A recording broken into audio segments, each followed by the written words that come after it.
छठ का जो पर्व होता है इसमें कोई मूर्ति नहीं होती है, क्योंकि जो भगवान है वो साक्षात है, सूर्य देव। आप आसमान में सूर्य देव की आराधना कर रहे होते हैं, आप गंगा जल में खड़े रहते हैं और वहां पर आराधना करते हैं, गंगा जल से अर्घ्य देते हैं। यानी हर एक चीज जो होती है वो प्राकृतिक होती है पूरी तरीके से। छठ पूजा कार्तिक माह की षष्ठी यानी छठी के दिन मनाया जाने वाला लोक आस्था का पर्व।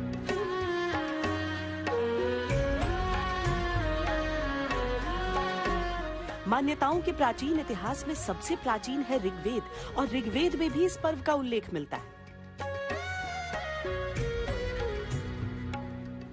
सूर्यात्मा जगतस्थस्थस्त्युश्चः, सूर्य को जगत की आत्मा, शक्ति व चेतना होना उजागर करता है। यानी ये पर्व तब से है जब से सृष्टि के चिन्ह मिलना शुरू होते हैं। इस महापर्व को सूर्य के जन्मोत्सव के रूप में मनाया जाता है।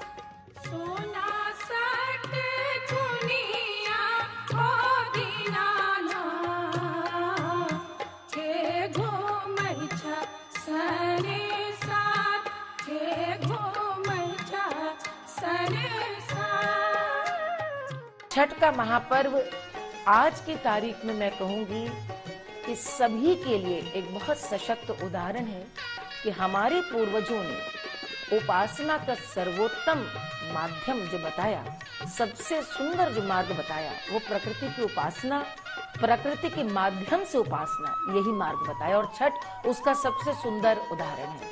आप देखें, हम उपासना करते हैं प्रकृति की, यानी कि सूर्य भगवान की, और इस पूजा में जो भी सामग्रियां प्रयोग में भी लाई जाती हैं, वो सब इस समय मौसम में जो कुछ भी प्रयोग होने वाला है, जो कुछ भी उगता है, हमारी धरती माँ जो कुछ हमें देती है, उसी से हम उपासना करते हैं। कहा जाता है कि त्रेता युग में लंका विजय के पश्चात श्री राम ने राम राज्य स्थापित करने के लिए कार्तिक शुक्ल की षष्ठी यानी छठी तिथि पर उपवास किया। ये सूर्य उपासना की आज की ही मान्यता का प्राचीनतम रूप है। मेरी दादी माँ मनाती है छठ, और इसमें 3-4 दिन तक बिल्कुल भूखे पेट रहना होता है, कुछ भी नहीं खाना होता है, और मुंह में कुछ ना जाए इसलिए ब्रश भी नहीं करना होता है, तो काफी मुश्किल होता है, मुझे तो लगता है। छठ पूजा तो करके हम लोग को बहुत अच्छा लगता है। ये भी माना जाता है कि द्वापर में कर्ण जल में खड़े होकर सूर्य को अर्घ्य दिया करते थे। द्रौपदी भी छठ तिथि पर ये पर्व मनाया करती थी। इसको महापर्व कहते हैं। सब लोग आए हैं घाट पे, घाट काफी अच्छा है। आज खरना है, शाम में प्रसाद बनेगा गंगा जी के पानी से, और फिर कल पहली अरग और परसों दूसरी अरग है।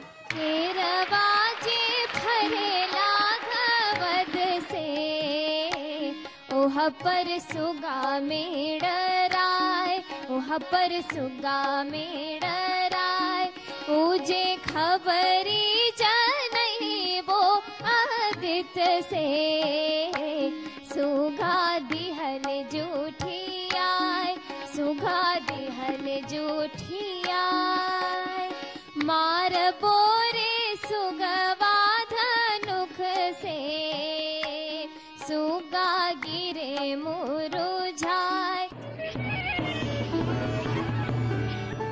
युग बदले, सदियां बदली, शताब्दियां बदली, दशक बदले, लेकिन सूर्य उपासना और प्रकृति पूजन के इस पर्व की मान्यताएं नहीं बदली।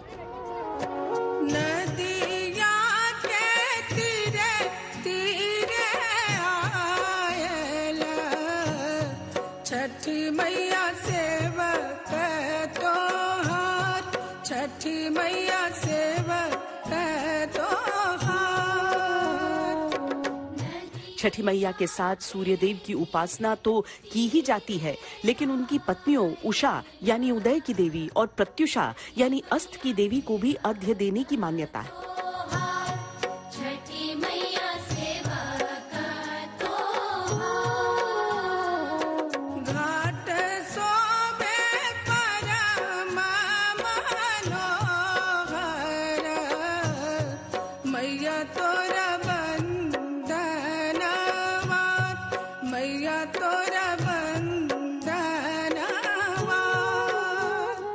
सामान्यतः सूर्योदय की पूजा तो कई रूप में मिलती है, लेकिन सूर्यास्त के समय अर्घ्य देने का ये इकलौता पर्व है।